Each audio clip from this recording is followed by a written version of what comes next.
Regional security has been one of the major focuses of the ASEAN summit, as it will be at the G20 when it begins over the next 24 hours. Back home, discussions continue around the AUKUS agreement and how the pact shapes relations between defence powers in the Asia-Pacific.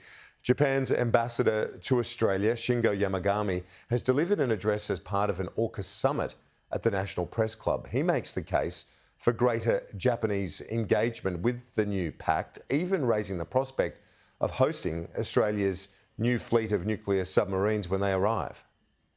At a time when the regional security environment continues to deteriorate, the acquisition of nuclear-powered submarines by Australia and the superior deterrence capability that they provide is a critically important point.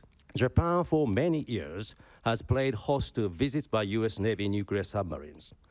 In the future, Japan may also be playing host to Australian nuclear submarines. So measures are already in place to receive them should they come. Japan's ambassador to Australia, Shingo Yamagami, joins me live now from Canberra. Ambassador, thank you for your time. In broader terms, how do you see Japan cooperating under that AUKUS umbrella? Well, good afternoon, Kieran. Great to be back here. And let me tell you, first of all, Japan is the first country to express its welcome as for the creation of AUKUS. Of course, Japan is not a member of AUKUS. In that regard, some may regard Japan as an outlier, but AUKUS matters, Japan a lot, especially in light of the worsening security environment in the Indo-Pacific. We do think this increased deterrence through AUKUS is crucial for the peace and stability of this region. Ambassador, do you see a scenario where Japan might become a full member of AUKUS? As I see it, Kieran, I think AUKUS partners are in the first stage of developing nuclear-powered submarines for Australia. When it comes to second or third stage, they may talk about such issues like AI or undersea capability and hypersonic capabilities and so on. So at this moment, I think it's premature and a bit too nebulous for me to say the status of Japan. But that said, let me tell you this. I think Japan stands ready to extend its cooperation to any specific project as necessary and if possible. And we heard in your speech there, you said that Japan might host Australia's nuclear submarines when they arrive. Would that become a sensitive issue for Japan to agree to?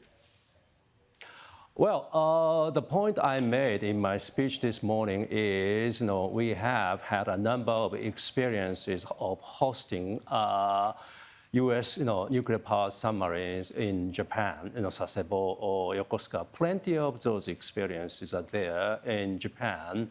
And is there any sensitivity? Of course there is. Anything, nuclear could invite a lot of discussions in Japan. After all, we are the only country to have experienced, devastation of atomic bombings, both in Hiroshima and Nagasaki. At the same time, there is a clear, distinction drawn between, nuclear weapons and nuclear-powered submarines. In fact, we have been operating a number of nuclear power plants in Japan. So while taking, adequate, precautions, measures, and making, thorough explanation, to the public, I think the measures are in place for us to welcome nuclear-powered, submarines, either from the U.S. or from Australia. Of course, things are still premature. We have to, first, conclude reciprocal access agreement, and we have to, have the convergence of, strategic perception. But that said, possibility is there.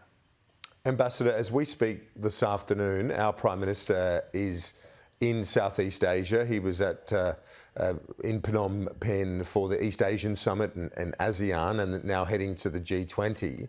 He's had some preliminary informal discussions with the outgoing Chinese Premier Li Keqiang. There is an expectation he'll meet the Chinese President Xi Jinping for a formal meeting, which would be the first between an Australian Prime Minister and a Chinese President since 2016, if that bilateral meeting were to eventuate. Do you welcome this apparent thaw in relations between Canberra and Beijing? Is it a good thing for the region?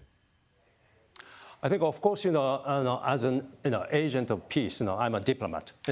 Dialogue is far better than not talking to each other. In that regard, I think this meeting between Prime Minister Albanese and Premier Li Keqiang is a good step forward. And in this context, let me take this opportunity to applaud and praise the resilience of Australian diplomacy and the tremendous pressures from a trading partner. Australia, held on, stood tall, and they didn't make any compromise on principles and on values. And for that, I think Australia's, reaction has been exemplary. And one more thing I would like to add here is this trajectory of, Australia-China relationship pretty much resemble that, of the relationship between, Japan and China. Japan was the first country, to have been, subjected to economic coercion back in 2010, when their, export of rare earth minerals virtually, stopped. And since then, we have been doing our best, to try, reduce dependency on Chinese source, but at the same time, make sure that we can preserve a rules-based, regional and international order. So, in a nutshell, there is a lot we can learn from each other's experiences between Australia and Japan. The Japanese Prime Minister Kishida met with the US President and the South Korean leader in the last 24 hours. Is it fair to say that the number one point of concern right now for Japan is the volatility and aggression of North Korea? Look, Japan is, increasingly and, deeply concerned about the state of, development of their, missile programs, nuclear weapons programs. Just look at the, intensity and the frequency of launching of their missiles. Just unprecedented and extraordinary. Between just a few days of this November, more than 3 dozens of missiles, ballistic missiles, were launched by DPRK, and some over the territory of Japan. What would happen to Australia if your neighbor launches missiles over the land, brown land of Australia? You can imagine, how disappointed and, how angry Japanese people could be in response to this situation. So this is a high time for, countries concerned, including Japan, US, South Korea, to get together. This is a clear violation of UN Security Council resolutions. So in that regard, this is not only a regional matter, this is a matter of global concern. Ambassador Yamagami, live from Canberra. Thanks for your time. I appreciate it. Glad to be with you, Kiran.